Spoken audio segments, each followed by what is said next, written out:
Bonjour à toutes et à tous, voici l'analyse du SP500 et de l'euro-dollar pour le lundi 27 octobre. Le SP500 n'en finit plus de se reprendre. Depuis le point bas 1813 points, la reprise a été totalement fulgurante, un petit peu à l'image de la vague de baisse de début octobre.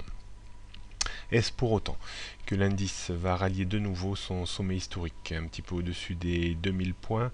On peut quand même réellement en douter de par la vitesse de reprise de l'indice qui me semble un petit peu en sur-régime, et d'autre part par le côté toujours un petit peu surtendu de l'indicateur de la peur, l'indice VIX, qui tourne toujours autour des 17, ce qui est relativement important après les points bas autour de 10-11 en début d'année, grosso modo sur les mêmes niveaux où se trouvait le SP500.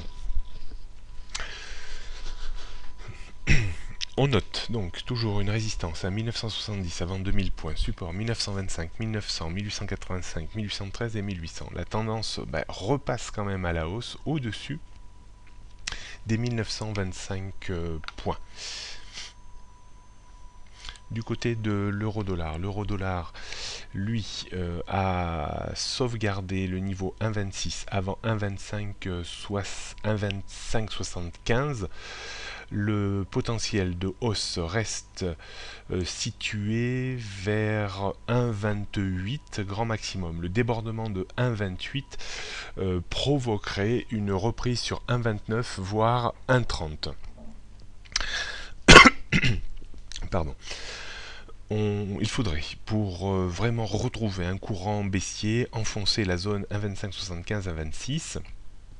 On peut considérer que l'euro-dollar reste toujours baissier, bien entendu, en dessous de 1,30, mais est plutôt en train de dériver maintenant vers une phase de congestion latérale au sens large entre 1,2575 et 1,28, 1,2850 maximum.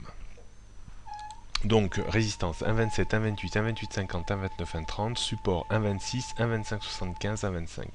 La tendance reste très baissière en dessous de 1,30. Voilà, prochaine analyse demain mardi. Bonne journée à toutes et à tous.